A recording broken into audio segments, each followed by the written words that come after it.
Let's move on to 4A. This is a really interesting matchup to me. New Haven, number 4 in the state, at number 2, Northwood.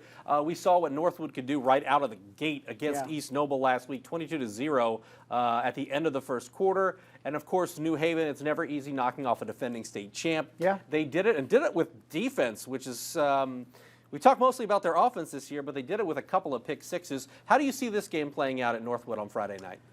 It's going to be a tremendous challenge for New Haven. I think they answered the call last week and beating Bishop Dwenger. It's a huge win, getting over that Dwenger hump and winning a sectional championship.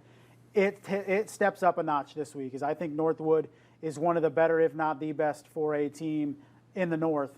And for New Haven to win, they're going to have to play a lot better football game than they did last Friday, because they made a lot of mistakes in that game. Played well at times, made a lot of mistakes. It just happened to turn out where Bishop Dwenger made more mistakes. Yeah, when you take a look at that New Haven offense, we have talked about it all season. Keyshawn Moore, the school's leading passer. Nishan Jones, one of the top running backs in the area. But only for, and I'm not taking away from Dwenger's defense, because the week before against Mississinawa, as a team, they only gave up 2 points. It's the safety, so the defense didn't give up anything against an undefeated Mississinawa team. So Dwenger's defense is good, legitimately, but still, 14 points for that New Haven offense. I mean, what do they have to do to make things right this Friday night? I think it starts up front, and they need to get a push up front. And Northwood's just a tremendous defense. We saw what they did against East Noble last week, shut them out in the first quarter and knocked them out of the game early on. So that is the key for New Haven. Minimize mistakes and win the battle in the trenches. I think that's what it comes down to, because turnovers hurt last week. Penalties hurt last week, and the margin for error becomes smaller and smaller. I do not expect Northwood to shoot themselves in the foot as much as Bishop Dwenger did last week. So New Haven really needs to clean up the mistakes. And we've seen them play well, so not saying they can't do it, but they need to clean up those mistakes from last week. Kind of a three-headed monster when you look at Northwood's running game. Yoder, the law firm of Yoder, and Bear. Yes. So how do you slow those teams? How do you slow them down if you're New Haven? How does that defense continue to make plays, and what do they do against a Northwood team that can really run the football? And then they got Trey Belinsky at quarterback, who's been fantastic all season long.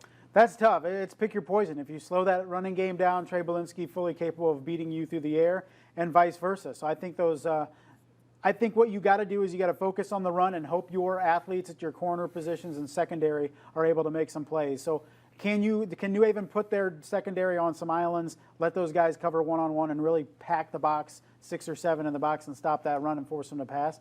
I'm not sure. We're going to have to see on Friday. To me, one of the keys is New Haven has speed and athleticism, and they've got a number of wide receivers that we've seen. It doesn't matter who it is, somebody will step up every given Friday. So given that stable of horses against, I don't know that Northwood has seen that type of athleticism at the wide receiver position with that many guys. I mean, how key is it that those guys make plays behind the Northwood defense, knowing that they're probably going to go in speedier and more athletic?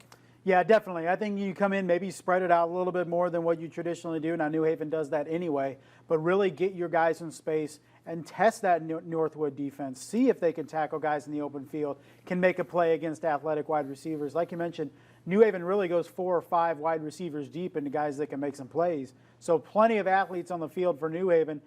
Can Keyshawn Moore make the right decisions, right reads, get the ball in the hands of guys to make plays? If they do that, they have a shot on Friday.